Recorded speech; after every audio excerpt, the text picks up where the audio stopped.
What was your stand? देखिए, मैं ऐश्वर्य शुरू से कह रहा हूं कि 4 राज्यों में कांग्रेस की स्पष्ट बहुमत के साथ सरकार बन रही है और एक राज्य में कांग्रेस की भागीदारी से सरकार बन रही है। 5 राज्यों में भारतीय जनता पार्टी सरकार बनाने की स्थिति में नहीं है। ये बात सही है कि कहीं-कहीं थोड़ी टक्कर की स्थिति में है। मध्य प्रदेश में भी जैसे पहले कांग्रेस और बीजेपी के बीच गैप काफी था, लेकिन फिर अमित शाह जी वगैरह ने जो मेहनत की, कुछ थोड़ा साम दाम दंड भेद किया, कुछ अल्पसंख्यक मतदाताओं पर विशेष तरह से काम किया और ये सब जो हुआ, थोड़ा लक्ष्मी लाडली योजना का भी फर्क पड़ा, उससे थोड़ा सा गैप कम हुआ। लेकिन उससे भारतीय जनता पार्टी मध्य प्रदेश में इस स्थिति में नहीं आई है कि वो सरकार बना ले। मैं अब भी आपसे कह रहा हूं कि कांग्रेस कम से कम 130 सीटों पर जीत हासिल करेगी मध्य प्रदेश में। छत्तीसगढ़ का तो शुरू से स्पष्ट था ही कि छत्तीसगढ़ में सरकार कांग्रेस की बनी रही है। अब थोड़ी बहुत सीटें ऊपर नीचे हो सकती है, लेकिन आपका एग्जिट पोल जो दिखा रहा है उतनी सीटें भारतीय जनता पार्टी को मिलने का सवाल ही नहीं है। शुरू में तो छत्तीसगढ़ में स्थिति यह थी, गौरव भाटिया जी खुद भी जानते हैं कि सर्वे की रिपोर्ट में कांग्रेस को आते हुए दिखाया जा रहा है, 42 तक आते हुए दिखाया जा रहा है, और कहाँ 75 पार करने वाले 40 में आके रुके हुए हैं। ये एग्जिट पोल का नतीजा है। जो 3 तारीख को जो नतीजा आएगा उसमें तो और चमत्कारिक होगा। ये 40 नहीं, ये 35 से नीचे जाने वाली है कांग्रेस, क्योंकि ये 40 तक भी नहीं पहुंचेगी। मैं स्पष्ट रूप से आज आपको कह रहा हूँ, 3 तारीख के नतीजे आपको दिखाएंगे। भूपेश बघेल जी ने अभी कहा है कि जो 57 जो दिखाया जा रहा है एग्जिट पोल को 75 में कन्वर्ट हो सकते हैं। अरे भाई, 75 से 40 तक तो सर्वे में दिखा रहा है, कहीं कहीं 40 से 50 तक दिखा रहा है, 42 तक दिखा रहा है, तो 75 से 42 तक तो ला के पटक दिया।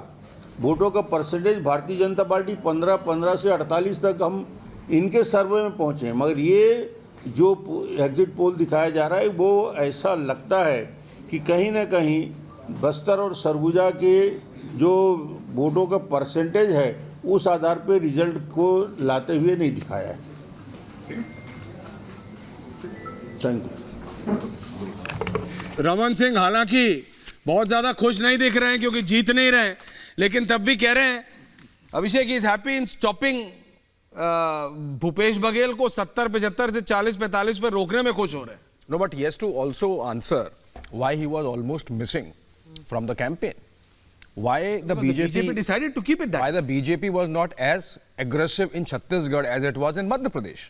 I mean, these are questions which BJP would have to respond, because as I was saying, like in 2018 it was MP Rajasthan Chhattisgarh for the Congress. It could have been MP Rajasthan Chhattisgarh for the BJP. But there must have been a strategy in place, and that was the only reason why that only in the last leg we saw Amit Shah, the Home Minister, going for the filing of nomination of Raman Singh, whom we just heard. Otherwise, Raman Singh was not only absent, he was completely just not there. Yeah. Which rally of Raman Singh made news? Nothing. Who were the leaders who were present there? Who was, no, Gaurav Bhatia said that he is in Chhattisgarh. He was in Chhattisgarh. Gaurav Bhatia, Raman Singh, for the majority of time of the campaign, was a leader in absentia.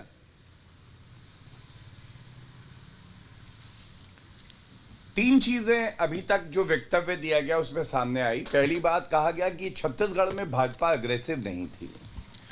मैं बता दूं कि अगर पिछली बार हमारी 15 सीटें थी और आपका सर्वे इस वक्त 42 सीटें दिखा रहा है और इस तेजी से जो रुख है वो भाजपा की तरफ बढ़ा है, तो ये इसीलिए है कि बहुत मेहनत के साथ कलेक्टिव लीडरशिप में नरेंद्र मोदी जी के नेतृत्व में हमने ये चुनाव लड़ा है। तो अग्रेसिव तो हम थे। दूसरी बात, आपने कहा रमन सिंह जी एक्टिवली जो है कैंपेन नहीं कर रहे थे, ये भी गलत नहीं है। कैसे?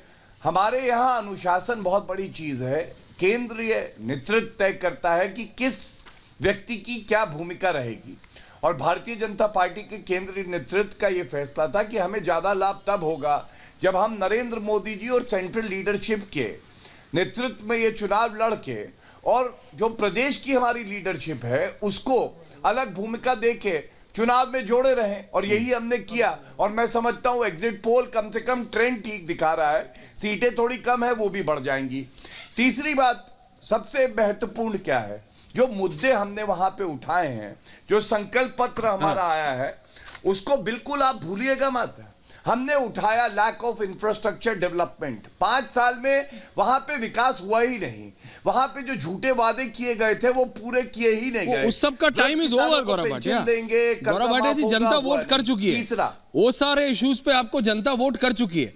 जनता को जो डिसाइड करना था जनता कर चुकी है। एनालिसिस कर रहा हूं जी ऐश्वर्या भाई। नो आई नो जी, आप बात पूरी मैं तो एनालाइज कर रहा था। प्लीज। हाँ, मैं मुझसे नाराज मत होइए। अरे मैं नाराज नहीं हो रहा हूँ, बधाई देंगे आप 3 तारीख को। मैं नाराज नहीं हो रहा हूँ। हाँ बोलिए। तो मैं केवल ये कहूंगा कि जो जिसका भूमिका होती है, तय होती है, उसी भूमिका में वो कार्य करता है। और हमारे यहाँ पद से जो है मोह नहीं होता, जनता की सेवा से मोह होता है।